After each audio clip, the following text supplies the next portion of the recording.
Just 1 year ago, Manchester City seemed unstoppable, winning the Champions League, Premier League, and FA Cup in 2023, completing a historic treble and securing their place as the best football club in the world. But now, they're almost unrecognizable.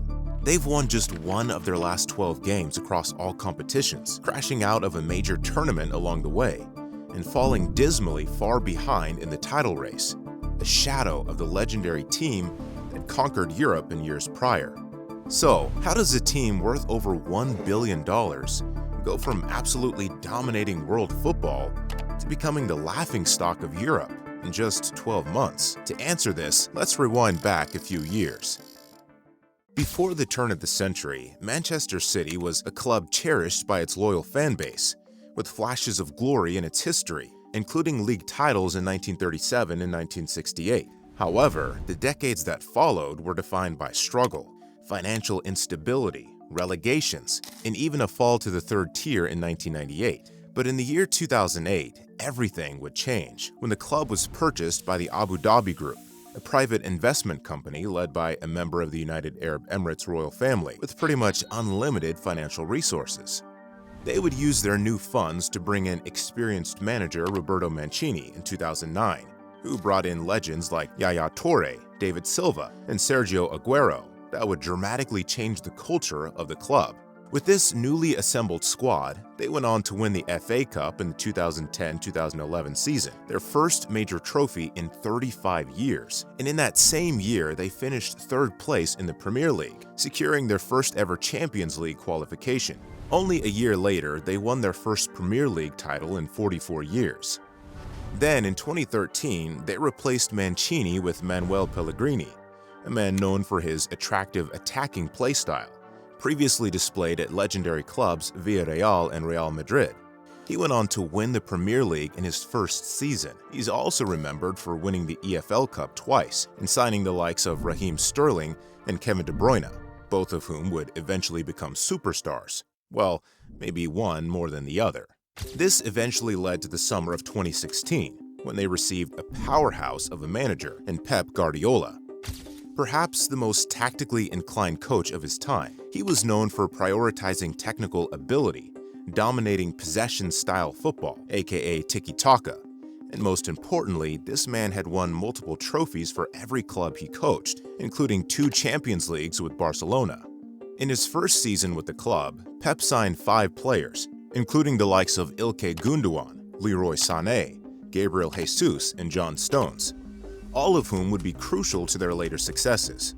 In the following season, they added more superstars to their squad: Bernardo Silva, Kyle Walker, and Laporte. This season, they won the EFL Cup and Premier League. From here, it was only up for City. They began to dominate England for years, also winning the Premier League in 2019, 21, and 22, on top of several other trophies like the FA Cup, EFL Cup, and the Community Shield. But there's one trophy Pep Guardiola couldn't get his hands on with City: the Champions League, perhaps the most prestigious title in club football.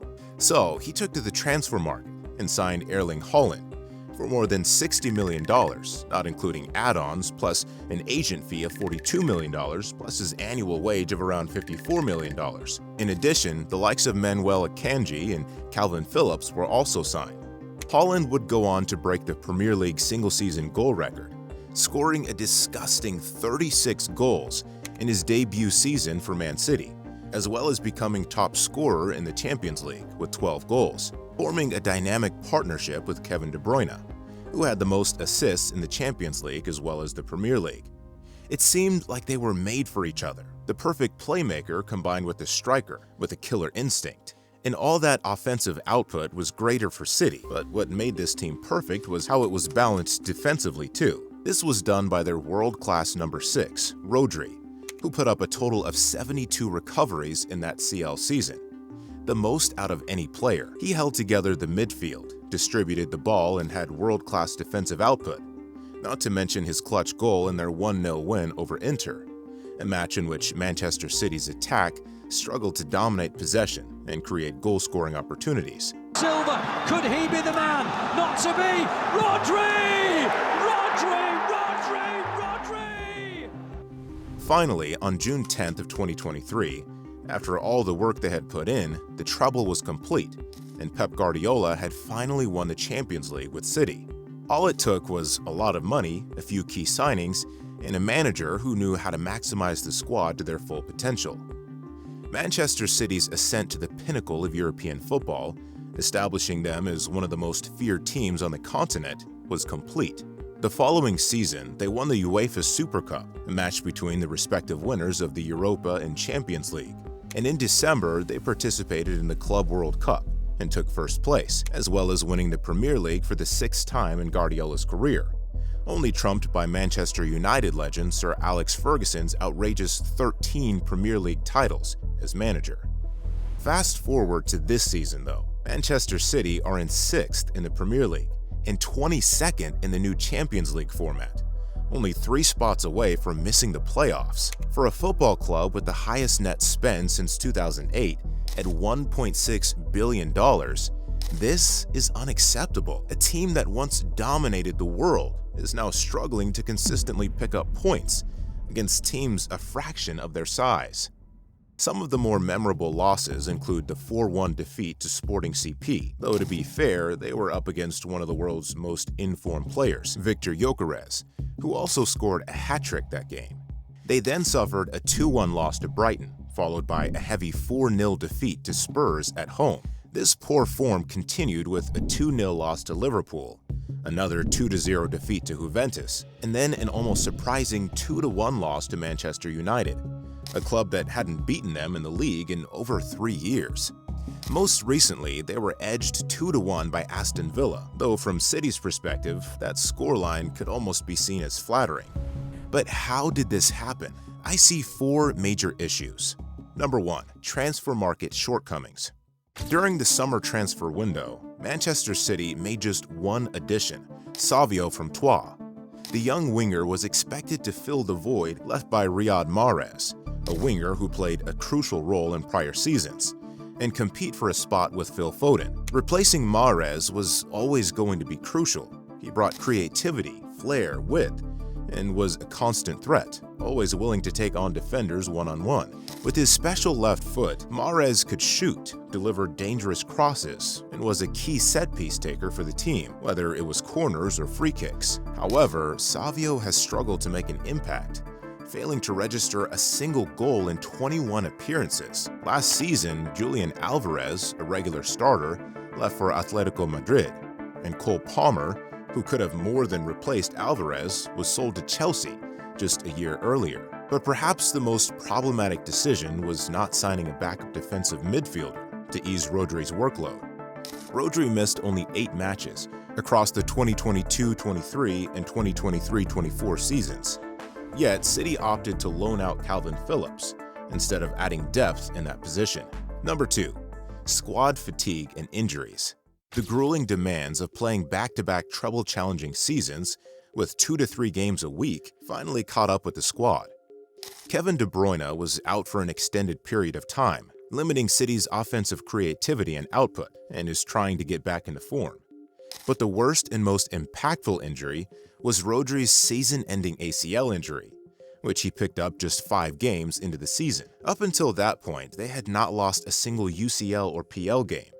And this ties directly into the next issue, which is, number 3, tactical stubbornness. Guardiola has relied on a single deep lying pivot since he created the absolute machine that Busquets became at Barca, Thiago at Bayern, and later Fernandinho and Torre at City. This was no different with Rodri. He was City's engine, and now that he's out, City's weaknesses are being exposed. Gundogan was used to playing in a double pivot in his Dortmund days, and plays more advanced on the pitch nowadays, though his passing range is limited anyways, not optimal for transition. Nunez is more of a box-to-box midfielder, not the profile you want as a 6. And then you have Kovacic, who has mainly been tasked with filling Rodri's shoes, and there lies the problem. Kovacic doesn't possess the space awareness and intelligence to slow down or stop counterattacks, which Man City have been prone to this season. To back up this claim, here's a telling statistic. In the 23-24 season, Manchester City conceded just 34 goals over 38 matches, averaging about 0.89 goals per game. But in the current season, they've already allowed 23 goals in just 16 matches, which works out to an average of 1.44 goals per game. Rodri was able to dominate this position because of his world-class positioning, his otherworldly passing range combined with the perfect weight of pass to get the attackers into goal-scoring positions. Acting as the glue and holding together this team is precisely why he won the Ballon d'Or. He has an elite understanding of football, programmed in him by Pep Guardiola. Finally, number 4, motivational drop-off. Mentality is a huge factor in football. For example, Klopp's Liverpool developed a mentality monster's reputation after bouncing back from setbacks like their 2018 Champions League final loss to Real Madrid. Or how after Cristiano departed from Real Madrid in 2018, his former team struggled to maintain that same motivation and hunger as before. Perhaps because Cristiano's unmatched drive to win often set the tone for the rest of the players. It wouldn't be crazy to argue that this same phenomenon happened to City after winning every possible trophy in club football. So, what's next for City? Their problems don't look to be going away anytime soon, and the future really doesn't look bright for the club. Manchester City, in their current position, would not even qualify for the Champions League next year, and this year's Champions League playoffs are no easy task for them either, with 2 difficult fixtures against PSG and Club Brugge, who are also fighting for their playoff contention. Fans, once spoiled by constant success, are questioning the future. Guardiola, who once seemed untouchable, is now under mounting pressure for the first time in years, something that's become clear in his recent interviews. With City's dominance slipping, their once unbreakable empire now feels fragile. Manchester City's story reminds us of one thing: the bigger they are, the harder they fall. For years, they set the standard for excellence in football, but sustaining success at this level is a monumental challenge and can crumble with the failure of only a few key factors. Will Pep Guardiola find a solution to his tactical weaknesses and reignite the fire in his team? Or are we witnessing the end of an era? Only time will tell.